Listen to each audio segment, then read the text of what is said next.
mga ka-hunters, ka-airgun. Ngayong araw na to ay gusto ko muna kayong kumustahin kung safe ba kayong lahat sa nagdaang bagyong Rolly. Sana safe kayong lahat. Pero ngayong araw na to, mayroon tayong pupuntahan, no? Chat na magugustuhan nyo. Chat yan. So, pupuntahan tayo sa isang airgun maker sa itong airgun na pang tiksay. So guys, so painantay nyo, stay tuned, watch this video para sa ito. Let's go. Basta. Sep.clo, no? Sep.clo. Ito talaga yung rough finish talaga, hindi pa siya finish, pero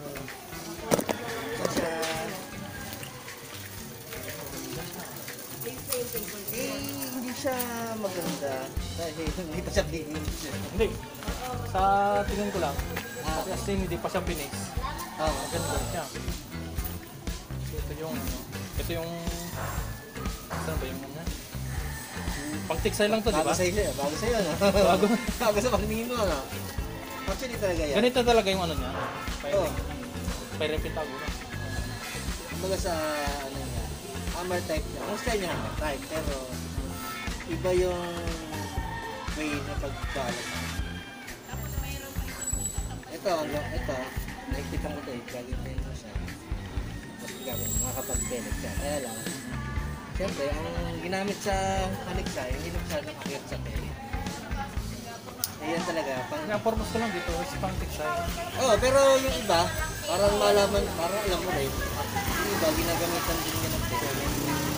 Although, hindi naman siya ganun, kumbaga sa'yo, kala nila, pagka masyadong reliable yun. Guys, hindi pa siya finish pero maganda na siya, oh.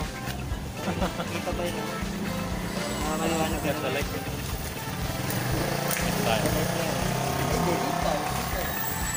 Dito ka. Ayan. Ayan. Kamusta? Meron din siyang YouTube channel. Paka-subscribe na lang, guys. Subscribe din, Sep.clo. Hunter. Maniniksay.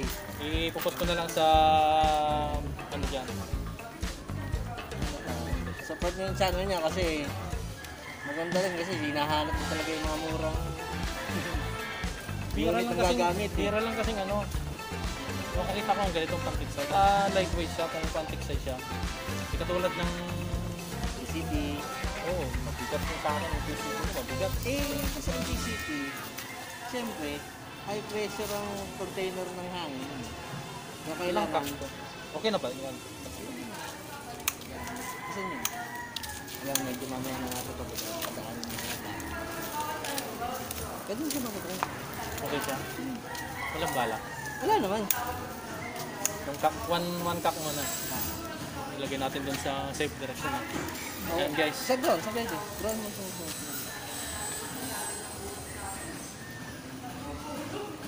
First cock lang to, ha? Okay. Expire. Expire. Ang lakas. Yun ang mali ko pala, hindi ako nagdala ng bala para nakita nila, no? Ang lakas! Second, yung... Mali ano siya eh. Yung... Lalabas, apat yung kasama yung seat. Pangalawang cock. Expire.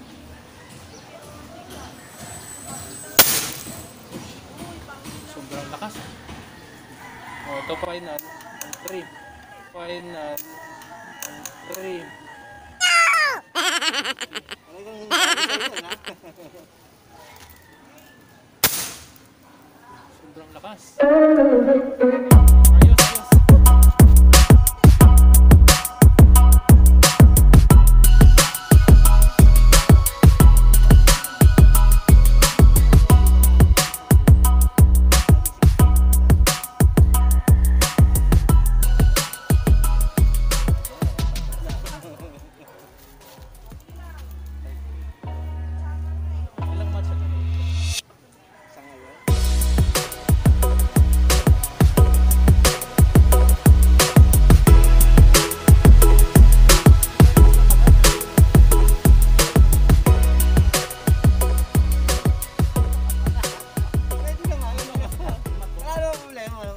Kaya ko inaano yun kasi magkakalo pa nga doon. Magamit. Okay. Kumbaga ma-vlog mo rin. Oh, ito yung bago natin na kapanik sa text natin. Ano ba text? Kumbaga, content mo rin. Kaya, so guys, kung gusto nyong magpagawa kay Sir Daplo, kontakin nyo na lang siya sa YouTube channel niya. Chef Daplo, ano ba yun? Subdetlo, Hunter, oh yan. Tsaka support na lang yung mga channel Ganda guys. namin. Kasi, Kung pang tiksay lang pero pwede rin sa ano, pang pellet, pero para sa akin, mas maganda pang tiksay. kasi made siya talaga pang pizza. Wait sa pang tiksay. Malakas siya, as in kung maririnig mo lang sa actual firing to, ayun ako. Gugustuhan mo siya.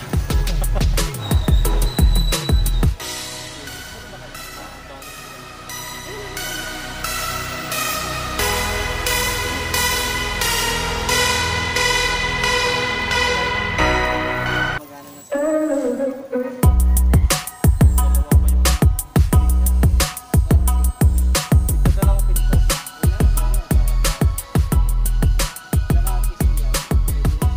Palibot. Kasi ano yun eh, ito yun eh, parang learning experience yan eh. Makikita mo, pag binakos mo, makikita mo yung parang ano tawag mo, standard na design ng ano. Parang ka ng idea, magagawa ka ng design.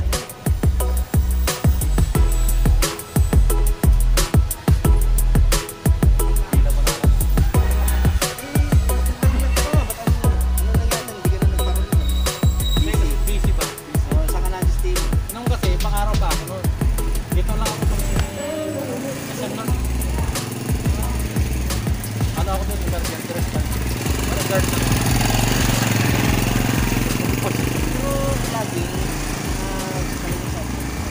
Hindi siya, ano eh, hindi ako masyado nakakabag. Basta pagka nagpapang-araw ako eh. Pero pag panggabi, meron akong kain pa sa nagpapaan. kasi sa araw, mag-vlog. Last na, ano ba yun, 2012 pa yun. Kunin ko na lang sa bahay. Ano mo. Makita mo. Okay guys. Yan guys. Oo, uuwi muna kami. Uwi mo na kami. Hindi, may kukunin lang pala ako. Hindi pa Okay. uuwi. I-stop ko muna to. Okay. Isa ko na. So yun guys, no. Napakaganda nung gawa. As in, hindi ka magsisisi kung bibilin mo yung pang tiksay lang. Sobrang lakas niya. Lakas, wala akong masabi. Tapos makokontrol mo pa yung hangin o kaya lakas.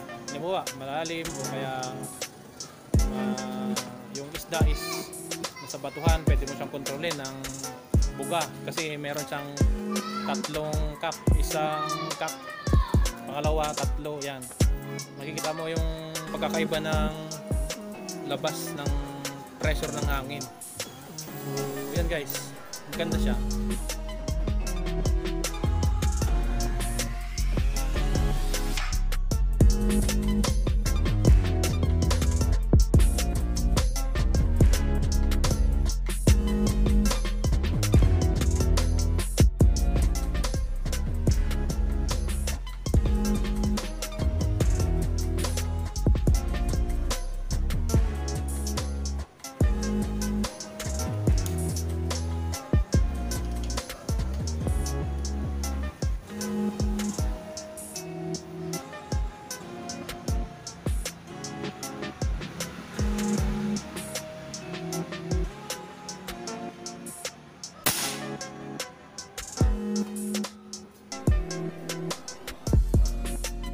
So yun nga po, no, nakauwi na tayo sa bahay guys. At nakamit up na natin si Idol. Idol Sapdatlo. Isa rin siyang tiksay fishing hunter. So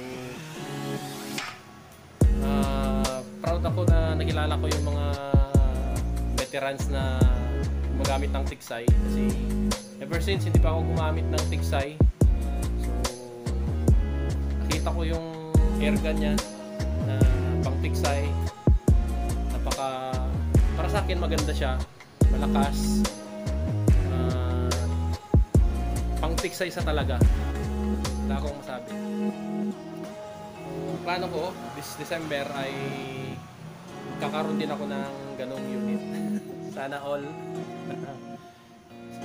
Ayun, masaya lang ako kasi nakapag-vlog ako ulit.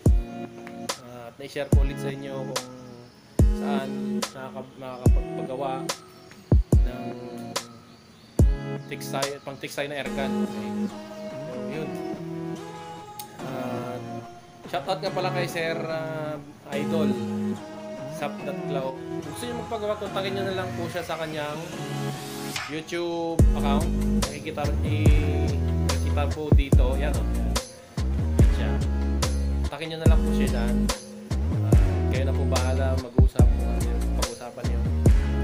So, hanggang dito na lang ako guys. Maraming salamat sa walang tawang pagsuporta sa video. At nood nyo. Sana ay makuha natin ang Google AdSense natin para makuha na natin yung sahod. Marami na kayo nagtatanong kung nakuha na yung sahod pero wala pa talaga as in ngayon.